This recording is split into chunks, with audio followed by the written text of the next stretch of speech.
बिस्मिल्लाहिर्रहमानिर्रहीम। अस्सलाम वालेकुम। आज मैं आपके साथ बहुत ही मज़े की रेसिपी शेयर करने वाली हूँ, वो है भिंडी गोश्त।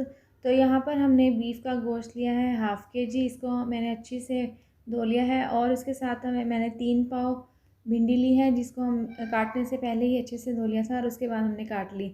तो इसको बनाने के लिए सबसे पहले हमें एक कुकर चाहिए होगा। तो कुकर में हम सबसे पहले डाल देंगे गोश्त और इसके साथ ही हम इसमें एक बड़े साइज़ का हमने प्याज लिया है, जिसको हमने बारीक काट लिया, वो भी हम इसमें शामिल कर देंगे।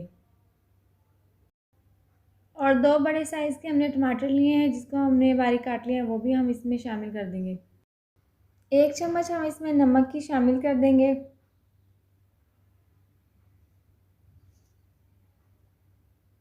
और इसके साथ ही हम इसमें 1 गिलास पानी शामिल कर देंगे और इसको कुकर का ढक्कन बंद करके इसको हम 10 या 15 मिनट तक गला लेंगे गोश्त को अच्छी तरह से।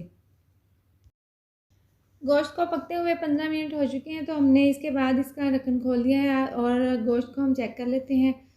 तो गोश्त यहाँ पर अच्छे से गल चुके हैं। इसके बाद हम इसको कढ़ाई में डाल लेंगे। चूल्हे पर हमने एक कढ़ाई रख दी है और उसमें हम डाल देंगे हाफ़ कप ऑयल। सबसे पहले हम कढ़ाई में भिंडी को हल्का सा फ्राई कर लेंगे, ताकि जो भिंडी के अंदर लेस होती है वो ख़त्म हो जाए। उसके बाद हम फ्राई करने के बाद हम इसको गोश्त को कढ़ाई में डालकर पकाएंगे और इसमें हम डाल देंगे आधी चम्मच सफ़ेद ज़ीरा, जिसको हमने हल्का सा लाइट ब्राउन कर लेना है। अब इसको अच्छे से हम मिक्स कर लेंगे और ज़ीरे के साथ हम इसको 5 मिनट तक फ्राई कर लेंगे अच्छे से। भिंडी को हमने 5 मिनट तक अच्छे से फ्राई कर लिया है। अब इसको हम निकाल कर एक साइड पे रख लेंगे और गोश्त को रेडी कर लेंगे। भिंडी को निकालने के बाद हमने कढ़ाई में गोश्त को डाल लिया है और इसको हम पका लेंगे। तो इसके बाद हम इसमें 2 चम्मच लहसुन अदरक का पेस्ट शामिल कर देंगे और इसको हम अच्छे से मिक्स कर लेंगे। लहसुन अदरक का पेस्ट डालने के बाद अच्छे से ये पक रहा है, तो इसके साथ ही हम इसमें आधी चम्मच नमक की शामिल कर देंगे, क्योंकि नमक हमने पहले उबलते हुए गोश्त में भी डाल दिया था। तो इसके साथ ही हम इसमें 1 चम्मच पिसी हुई लाल मिर्च शामिल कर देंगे, आधी चम्मच हल्दी पाउडर और इसके साथ ही हम इसमें 1 चम्मच धनिया पाउडर की शामिल कर देंगे और इसको हम अच्छे से मिक्स कर लेंगे। पानी काफ़ी हद तक खुश्क हो चुके हैं, तो इसके साथ ही हम इसमें 4 चम्मच दही दही डाल देंगे ग्राइंड किया हुआ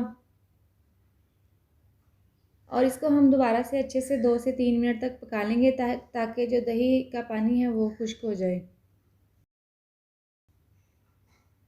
इसके साथ ही हम इसमें 100 ग्राम ऑयल डाल देंगे और इसकी अच्छे से अब भुनाई कर लेंगे।